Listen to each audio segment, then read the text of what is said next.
In the past 24 hours, there's been a lot of talk in the media about Marcellus Williams, convicted of fatally stabbing former newspaper reporter Felicia Gale in her home in 1998. Williams was executed by lethal injection in Missouri last night. But his murder conviction has been called into question by both prosecutors and the victims' families. And look, I agree with those saying if there's any uncertainty at all, they should have at least delayed the execution. But what the media often ignores in a cause célèbre case like this is the evidence that actually led to his conviction, which we'll talk about in a moment. But a deeply unsettling question remains. Was Marcellus Williams innocent? We will remember him for his deeply evocative poetry and his love for and service to his family and his community. The world will be a worse place without him. Williams is the third inmate executed in Missouri and the 15th in this country this year. He was 55 years old.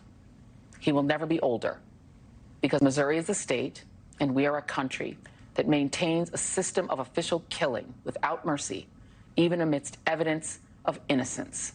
So why did the governor, the state Supreme Court, and the U.S. Supreme Court decide not to intervene? At the time, prosecutors argued Williams broke into Gale's home, stabbed her 43 times with a kitchen knife, also taking her personal laptop. Gale's personal belongings were allegedly found in Williams' car, and the laptop was apparently sold by Williams shortly after the murder. But his attorney, Tricia Rojo Bushnell, said jurors didn't know the whole story. The other piece of evidence that they use is a laptop that Mr. Williams did sell that was from the victim's home. But what the jury never heard and what the courts continue to just ignore is that laptop was provided to him by one of those incentivized informants who herself should have been a suspect, but instead was allowed to testify and get deals and sentence this man to death.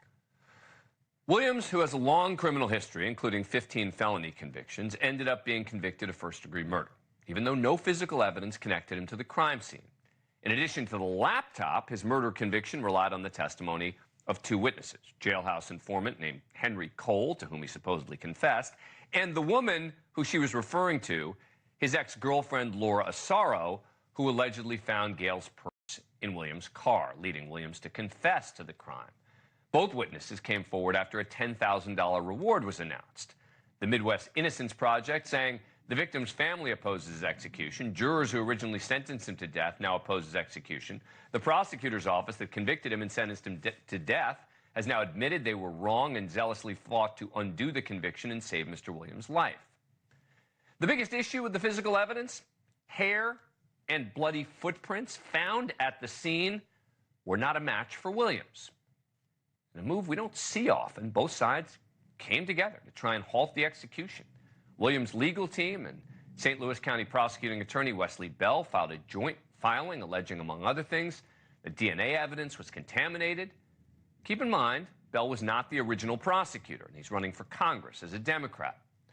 But after all the appeal efforts and new evidence, Governor Mike Parsons saying, "We hope this gives finality to a case that's languished for decades, re-victimizing Ms. Gale's family for decades. No juror, no judge has ever found Mr. Williams' innocence claim to be credible. 2 decades of judicial proceedings and more than 15 judicial hearings upheld his guilty conviction. Thus, the order of execution has been carried out." Look, I'm torn about this case, but those saying this should have been, an easy decision, may be ignoring the actual evidence here. Joining me now, Geraldo Rivera, who's covered as many high-profile cases as anyone. He's also an attorney. And Randy Zellen, a former prosecutor who still believes there was enough evidence to convict. All right, Geraldo, what do you make of the decision that they went forward with the execution? I think, Dan and Mr. Zell, that it was totally unnecessary, borderline shameful. What the hell was this about? Normally it's beyond a reasonable doubt. I think in a capital case it should be beyond the shadow of a doubt.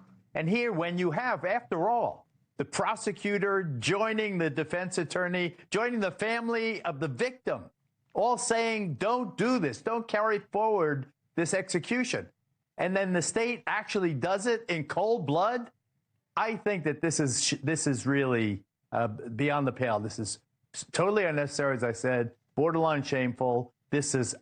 Why do this? Why take this man's life? Why do what everybody involved asked the courts not to do. When the family of the victim joins the prosecuting attorney and the original foreperson of the original jury, then what's this about? A jailhouse confession? Every jailhouse confession ever received should be absolutely discarded. The motivation of the cellmate to make up a story about the accused in a high-profile case is undeniable. Right. What happened to the snitch in the jailhouse following his turning on his cellmate? But where did he go? His testimony was only one piece. Randy Zellen, what do you make of what Geraldo just said? This is one of the few times in my TV career that my heart is actually pounding while I am on, because I have a dilemma. I agree with Geraldo from my heart and from my soul, but my head tells me that, do you not believe in the criminal justice system? A jury spoke, appellate judges spoke, attorneys generals spoke. This case was looked at over the past 2 decades, so many different ways, so many different times, by so many different people. And to me, what is so compelling, and don't tell me after the fact that you have a story, what was this man doing with the victim's personal belongings? There was no explanation, no rhyme, nor reason. And there's also, I think, something else here. Maybe this is the bigger question about, should we have a death penalty? Because you can't undo it if you get it wrong. But as long as you have it, there is the precedential effect of, well, hey, maybe there's a shadow, maybe there's one grain of possibility that we're wrong here. Then what do you do with every other death row case? So I do think that the governor's point, my heart tells me it was wrong, my head tells me he's right. Geraldo? You know, I interviewed a man named Charles Manson once in San Quentin prison. The Tate LaBianca murders that Manson engineered and caused to be carried out were horrifying. Pregnant women hung upside down and so forth. If ever a person deserved the death penalty, it was Charles Manson. As you know, the California courts overturned the constitutionality of the state death penalty statute.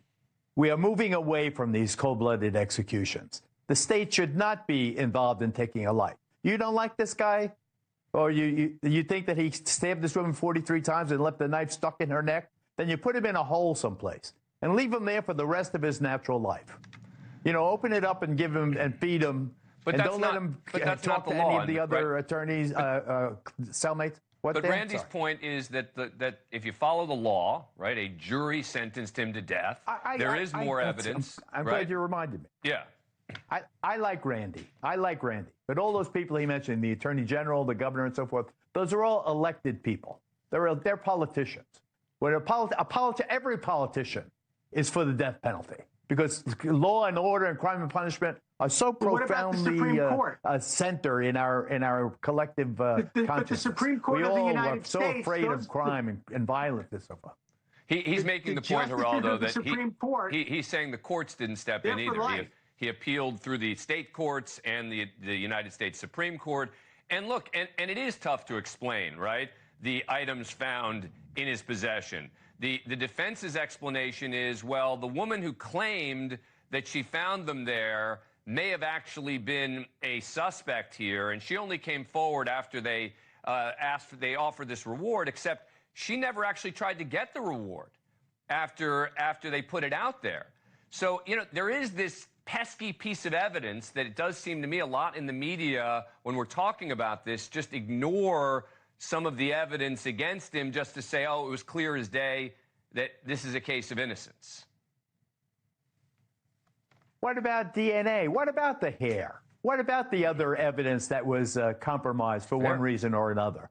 How can you go ahead with an execution when you don't have that physical connection of this perpetrator to that crime? You don't know let where Randy that try and came answer from, that. How many hands, how many criminal hands it went through? Yeah, Randy, that's a tough one, right? The fact that the hair didn't match him, the footprints didn't match him, the DNA was compromised.